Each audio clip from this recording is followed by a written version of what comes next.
Hello বন্ধুরা, বর্তমান বাংলাদেশের নতুন একটি রাজনৈতিক দলের নাম হচ্ছে জাতীয় নাগরিক কমিটি বা এনসিপি। এই দলের যারা পরিচালনা করছেন তাদের সবাইকেই আমরা খুব ভালো করে চিনি। হ্যাঁ বন্ধুরা, কথা বলছি নাহিদ ইসলাম, সার্জিস আলম বা হাসানাত আব্দুল্লাহদের সম্পর্কে। তাদের রাজনৈতিক বিভিন্ন পরিকল্পনা নিয়ে আজকে আমরা আমাদের ভিডিও সাজিয়েছি। পুরো ভিডিও শুরু করার আগে একটি কথা বলি, ভিডিওটি ভালো লাগলে অবশ্যই একটা লাইক দিবেন। তো চলুন শুরু করা যাক। আসন্ন নির্বাচনে জাতীয় নাগরিক কমিটির সামনের সারিতে থাকা বিভিন্ন নেতাদের, রাজনৈতিক বিভিন্ন দক্ষ নেতাদের সাথে টক্কর দিতে হবে, এমনটাই তথ্য বলছে। আর এ ব্যাপারে সার্জিস আলম বা হাসানাত আব্দুল্লাহ অথবা জাতীয় নাগরিক কমিটির সদস্যরা মুখ খুলেছেন। তারা বলেছেন, আমাদের মধ্যে এমন অনেকে আছে যারা রাজনৈতিক পরিবার থেকে উঠে এসেছে, কেউ বা আবার রাজনৈতিক বা বিভিন্ন সাংস্কৃতিক অনুষ্ঠানে অংশগ্রহণের মাধ্যমে নিজের এলাকায় বেশ পরিচিত, আবার ছাত্র আন্দোলনে সামনের সারিতে থাকার কারণে অনেকে আরও বেশি পরিচিত। তবে এসবের পাশাপাশি জাতীয় নাগরিক কমিটির আরও পরিচিতি লাভের জন্য আমরা উপজেলা পর্যায় থেকে নির্বাচন করব বলে সিদ্ধান্ত নিয়েছি। তবে নির্বাচনের ব্যাপারে বলা হচ্ছে যে ছাত্র আন্দোলনের সময় যারা সামনের সারিতে ছিলেন তাদের মধ্যে কয়েকজন ঢাকা থেকে নির্বাচন করবেন। যেমন তথ্য বলছে নাহিদ ইসলাম, যিনি উপদেষ্টা পদ ছেড়ে জাতীয় নাগরিক কমিটির আহ্বায়কের দায়িত্ব গ্রহণ করেছেন, তিনি ঢাকা 11 থেকে নির্বাচন করবেন। আর তার প্রতিদ্বন্দ্বী হতে পারে ঢাকা উত্তরের বিএনপির সাবেক সভাপতি এম এ কাইয়ুম। তবে এটা এখনো শিওর নয়। এবার আসি আব্দুল হান্নান মাসুদের ব্যাপারে, যিনি নোয়াখালী থেকে নির্বাচন করবেন। আর ইতিমধ্যে তিনি তার প্রচারণা চালু করেছেন, যেমন হাতিয়া দ্বীপে ফেরিঘাট চালু করেছেন, নদী ভাঙন রোধে বিভিন্ন প্রকল্প গ্রহণ করেছেন এবং ভূমিহীনদের জমি বুঝিয়ে দেওয়ার ব্যাপক প্রচেষ্টা চালিয়ে যাচ্ছেন। তবে নোয়াখালী 1 আসনে এখনো পর্যন্ত বিএনপির তেমন কোনো প্রার্থীর সংবাদ পাওয়া যায়নি। সার্জিস আলম, যিনি বর্তমান সময়ে সর্বাধিক আলোচিত বা সমালোচিত জাতীয় নাগরিক কমিটির একজন নেতা, তিনি নির্বাচন করতে যাচ্ছেন পঞ্চগড় 1 আসনে।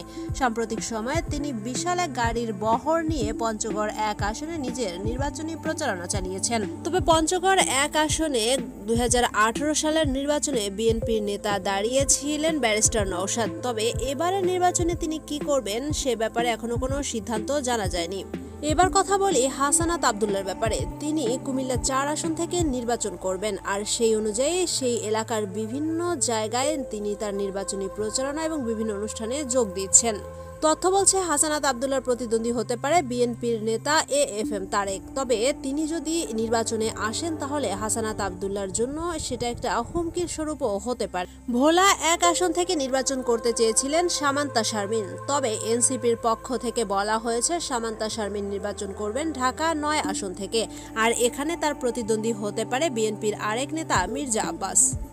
ঢাকা 17 আসন থেকে নির্বাচন করতে যাচ্ছেন জাতীয় নাগরিক কমিটির আরেক জনপ্রিয় প্রার্থী ডক্টর তাসনিম জারাদ।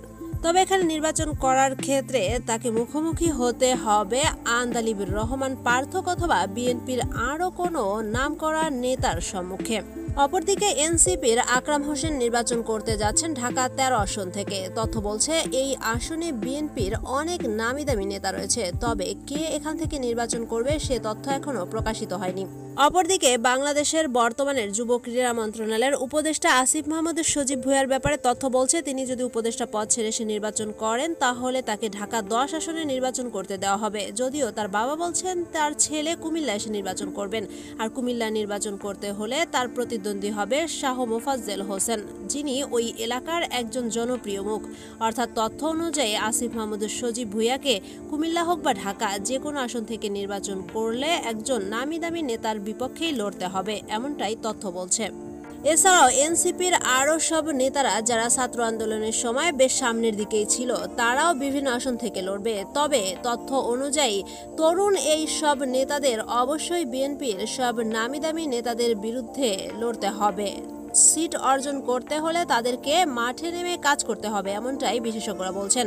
তো বন্ধুরা, এনসিপির বিভিন্ন নেতাদের নিয়েই ছিল আমাদের আজকের আয়োজন। ভিডিওটি কেমন লাগলো মতামত জানিয়ে দেবেন কমেন্ট বক্সে। আর ভিডিওটি ভালো লাগলে অবশ্যই আমাদের চ্যানেলটি সাবস্ক্রাইব করবেন।